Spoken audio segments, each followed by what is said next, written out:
While Godfrey Cass was taking draughts of forgetfulness from the sweet presence of Nancy, willingly losing all sense of that hidden bond which at other moments galled and fretted him so as to mingle irritation with the very sunshine, Godfrey's wife was walking with slow, uncertain steps through the snow-covered Raveloe lanes, carrying her child in his arms.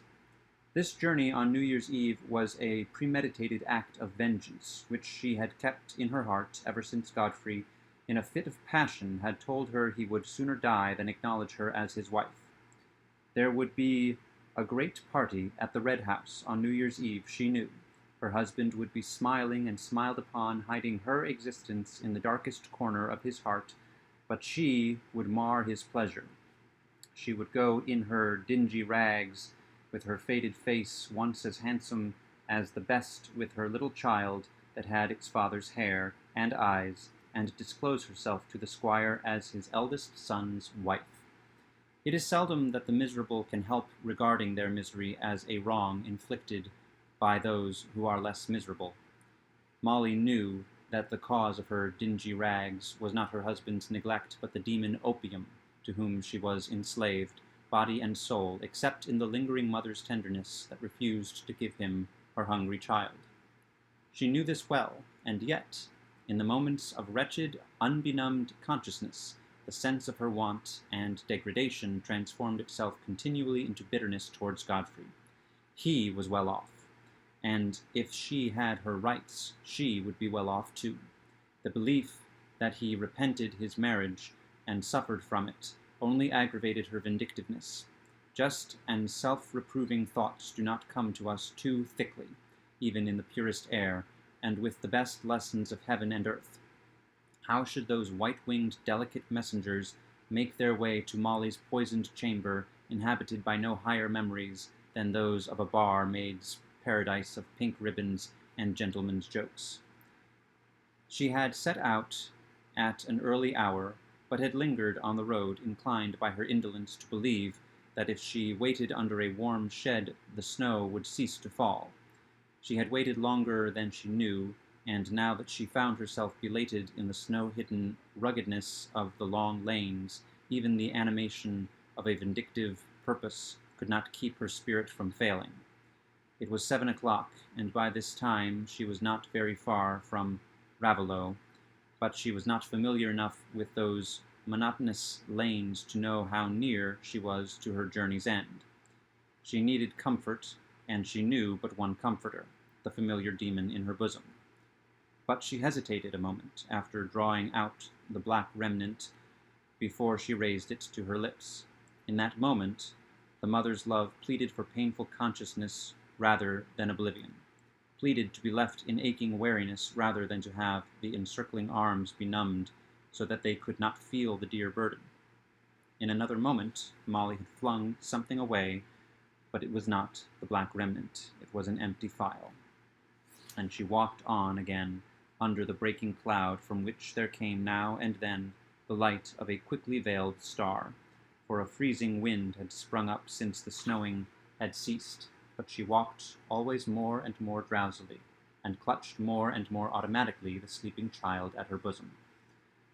Slowly the demon was working his will, and cold and weariness were his helpers. Soon she felt nothing but a supreme immediate longing that curtained off all futurity, the longing to lie down and sleep. She had arrived at a spot where her footsteps were no longer checked by a hedgerow, and she had wandered vaguely, unable to distinguish any objects, notwithstanding the wide whiteness around her and the growing starlight. She sank down against a straggling furze bush, an easy pillow enough, and the bed of snow, too, was soft. She did not feel that the bed was cold, and did not heed whether the child would wake and cry for her, but her arms had not yet relaxed their instinctive clutch, and the little one slumbered on as gently as if it had been rocked in a lace-trimmed cradle. But the complete torpor came at last.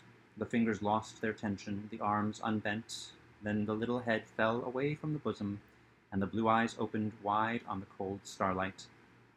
At first there was a little peevish cry of "Mammy," and an effort to regain the pillowing arm and bosom, but Mammy's ear was deaf, and the pillow seemed to be slipping away backward.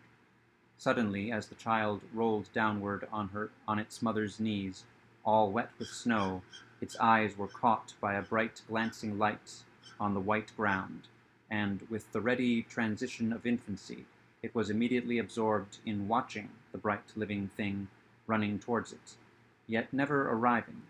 That bright living thing must be caught, and in an instant the child had slipped on all fours and held out one little hand to catch the gleam, but the gleam would not be caught in that way, and now the head was held up to see where the cunning gleam came from. It came from a very bright place, and the little one, rising on its legs, toddled through the snow, the old grimy shawl in which it was wrapped trailing behind it, and the queer little bonnet dangling at its back, toddled on to the open door of Silas Marner's cottage, and right up to the warm hearth, where there was a bright fire of logs and sticks which had thoroughly warmed the old sack, Silas's greatcoat, spread out on the bricks to dry.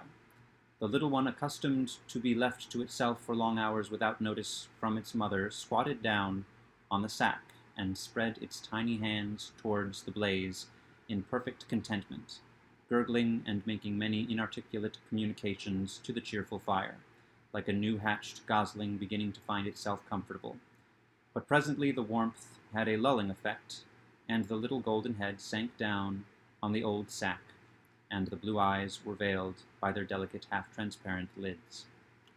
But where was Silas Marner while this strange visitor had come to his hearth? He was in the cottage, but he did not see the child. During the last few weeks since he had lost his money, he had contracted the habit of opening his door and looking out from time to time, as if he thought that his money might be somehow coming back to him, or that some trace, some news of it, might be mysteriously on the road, and be caught by the listening ear or the straining eye. It was chiefly at night, when he was not occupied in his loom, that he fell into this repetition of an act for which he could have assigned no definite purpose, and which can hardly be understood except by those who have undergone a bewildering separation from a supremely loved object. In the evening twilight, the later and later whenever the night was not dark, Silas looked out on the narrow prospect round the stone pits, listening and gazing not with hope, but with mere yearning and unrest. This morning, he had been told by some of his neighbors that it was New Year's Eve, and that he must sit up and hear the old year rung out and the new year rung in, because that was good luck, and might bring his money back again. This was only a friendly Ravelot way of jesting with the half-crazy oddities of a miser, but it had perhaps helped to throw Silas into a more than usually excited state. Since the oncoming of twilight, he had opened his door again and again, though only to shut it immediately at seeing all distance veiled by the falling snow. But the last time he opened it, the snow had ceased, and the clouds were parting here and there. He stood and listened and gazed for a long while. There was really something on the road coming towards him then, but he caught no sign of it, and the stillness and the wide, trackless snow seemed to narrow his solitude and touched his yearning with the chill of despair. He went in again and put his right hand on the latch of the door to close it. But he did not close it. He was arrested, as he had been already since his loss, by the invisible wand of catalepsy, and stood like a graven image, with wide but sightless eyes, holding open his door, powerless to resist either the good or evil that might enter there. When Marner's sensibility returned, he continued the action which had been arrested, and closed his door, unaware of the chasm in his consciousness, unaware of any intermediate change, except that the light had grown dim, and that he was chilled and faint. He thought he had been too long standing at the door and looking out. Turning towards the hearth, where the two logs had fallen apart, he sent forth only a red uncertain glimmer. He seated himself on his fireside chair, and was stooping to push his logs together, when, to his blurred vision, It seemed as if there were gold on the floor in front of the hearth. Gold, his own gold, brought back to him as mysteriously as it had been taken away. He felt his heart begin to beat violently, and for a few moments he was unable to stretch out his hand to grasp the restored treasure. The heap of gold seemed to glow and get larger beneath his agitated gaze. He leaned forward at last and stretched forth his hand, but instead of the hard coin with the familiar resisting outline, his fingers encountered soft, warm curls. In utter amazement, Silas fell on his knees and bent his head low to examine the marvel. It was a sleeping child, a round, fair thing with soft yellow rings all over its head. Could this be his little sister come back to him in a dream? His sister, whom he had carried about in his arms for a year before she died, when he was a small boy without shoes or stockings. That was the first thought that darted across Silas's blank adornment. Was it a dream? He rose to his feet again, pushed his logs together, and throwing on some dried leaves and sticks, raised a flame, but the flame did not disperse the vision. It only lit up more distinctly the little round form of the child and its shabby clothing. It was very much like his little sister. Silas sank into his chair, powerless under the double presence of an inexplicable surprise and a hurrying influx of memories. How and when had the child come in without his knowledge? He had never been beyond the door. But along with that question, and almost thrusting it away, there was a vision of the old home and the old streets leading to Lantern Yard, and within that vision another of the thoughts which had been present with him in those far-off scenes. The thoughts were strange to him now, like old friendships impossible to revive, and yet he had a dreamy feeling that this child was somehow a message come to him from that far-off life.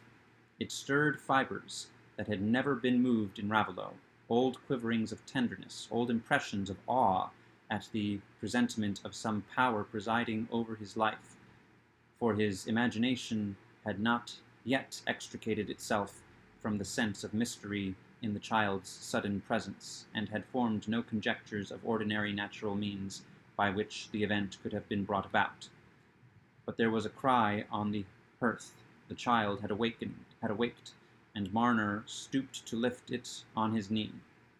It clung round his neck, and burst louder and louder into that mingling of inarticulate cries with mammy by which little children express the bewilderment of waking. Silas pressed it to him, and almost unconsciously uttered sounds of hushing tenderness, while he bethought himself that some of his porridge, which had got cool by the dying fire, would do to feed the child, if it were only warmed up a little. He had plenty to do through the next hour. The porridge, sweetened with some dry brown sugar from an old store which he had refrained from using for himself, stopped the cries of the little one, and made her lift her blue eyes with a wide, quiet gaze at Silas as he put the spoon into her mouth. Presently she slipped from his knee and began to toddle about, but with a pretty stagger that made Silas jump up and follow her, lest she should fall against anything that would hurt her. But she only fell in a sitting posture on the ground, and began to pull at her boots, looking up at him with a crying face, as if the boots hurt her. He took her on his knee again, but it was some time before it occurred to Silas's dull bachelor mind that the wet boots were the grievance, pressing on her warm ankles. He got them off with difficulty, and baby was at once happily occupied with the primary mystery of her own toes, inviting Silas, with much chuckling, to consider the mystery too. But the wet boots had at last suggested to Silas that the child had been walking on the snow, and this roused him from his entire oblivion of any ordinary means by which it could have entered or been brought into his house. Under prompting of this new idea, and without waiting to form conjectures, he raised the child in his arms and went to the door. As soon as he had opened it, there was the cry of "Mammy" again, which Silas had not heard since the child's first hungry waking. Bending forward, he could just discern the marks made by the little feet on the virgin snow, and he followed their track to the furze bushes. "Mammy!" the little one cried again and again, stretching itself forward so as almost to escape from Silas's arms before he himself was aware that there was something more than the bush before him, that there was a human body, with the head sunk low in the furs and half covered with the shaken snow.